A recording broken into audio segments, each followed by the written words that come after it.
मैं स्त्री हूँ, छोड़ना मेरे अधिकार में नहीं। मैं स्त्री हूँ, छोड़ना मेरे अधिकार में नहीं। यदि होता मुझे अधिकार तो सीता बनकर राम से, राधा बनकर श्याम से, द्रौपदी बनकर अर्जुन से, गोपा बनकर बुद्ध से कुछ सवाल मैं भी करती।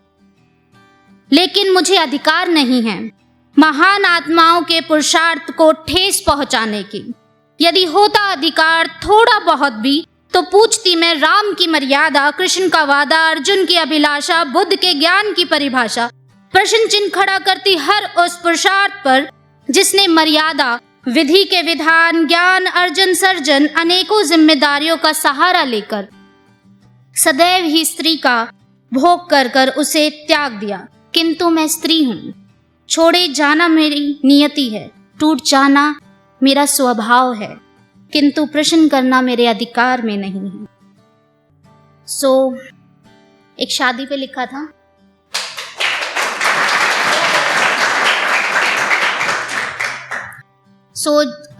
आफ्टर 25 जो होते सोसाइटी, उसकी एक्सपेक्टेशन होती है कि लड़की तभी सेटल है जब वो शादी कर ले। उस पे लिखा था, शादी नहीं करोगी तो क्या करोगी, शादी नहीं करोगी तो क्या करोगी। 25, 26, 27 यही उम्र है, 29, 30 के बाद तो कोई पूछेगा भी नहीं। तुम समझती नहीं हो, जीवन काल में एक घटना चक्र होता है जो सबको निभाना होता है। फिर शरीर की सीमा अवधि भी तो होती है। जो जिम्मेदारियां हम निभाने के लिए पैदा हुए हैं वो तो सबको निभानी पड़ती है। तुम पढ़ी लिखी लड़कियां जिम्मेदारियां संभालना नहीं चाहती। बस अब मेरी सुनो समाज, आज चीख कर चिल्ला कर मैं तुम्हें ये बताना चाहती हूँ, कुछ बेतुके रिश्तों को ना निभाना गैर जिम्मेदारी नहीं है। तुम्हारा ढांचा ऐसा एक लड़की जिसमें खुलकर सांस ले सके नहीं दी तुमने अपने लड़कों को ये शिक्षा कि वो बराबरी बर्दाश्त कर पाए। नहीं सिखाया तुमने समानता का अधिकार, नहीं बनाए ऐसे रस्मों रिवाज जो दोनों के हक में बराबर हो। बिना सोचे समझे, बिना मिजाज मिलाए 7 फेरों में बांधकर अपना देह व्यापार पूरा कर कर मंडप की पवित्र अग्नि में झोंक देते हो उस लड़की के सपने और भविष्य। फिर कोई कैसे इस रिश्ते को खुले मन से अपना ले। और शादी जीवन का हिस्सा है, पूरी कहानी नहीं। तो समाज कान खोलकर सुनो, बदलो अपना रंग ढंग और रस्मों रिवाज ताकि दोनों को मिल सके रिश्तों में समानता का अधिकार, ताकि फिर न करना पड़े किसी रूमानी रूह को अंधेरों में अकेले रहने का एहसास। सुनो समाज, अब तो बदलो अपने रंग ढंग और रस्मों रिवाज।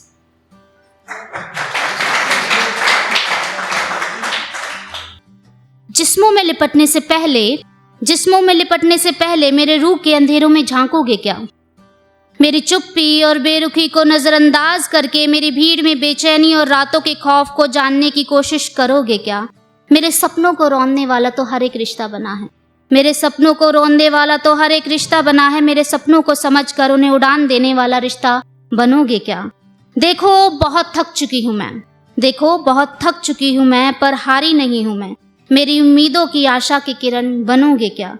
रिश्तों से विश्वास खो चुकी हूँ मैं, मेरा विश्वास बनोगे क्या? जो रफ नोटबुक होती है, कहने को रफ नोटबुक होती है, लेकिन जो उसका लास्ट पेज होता है ना, उस पे प्योरेस्ट इमोशंस लिखे होते हैं। तो उस पे लिखा था मैंने, तुम मेरे लिए कॉपी का वो आखिरी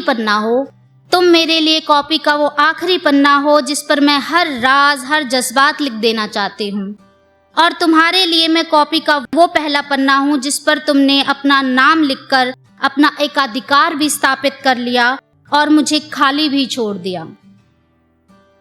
कोई पूछे तुमसे प्रेम की परिभाषा, तुम शहर का नाम दिल्ली बता देना। अच्छा, एक ऐसे ही किसी महफिल में एक शायर ने कहा था कि शायर हूँ, हर किसी पे दिल आ जाता है। तो उस पे लिखा था, वो शायर होते हैं जो बात बात पर हर किसी से मोहब्बत कर बैठते हैं। शायरा तो ना मिलने पर भी ताउम्र एक ही शख्स से मुकम्मल मोहब्बत कर बैठती है।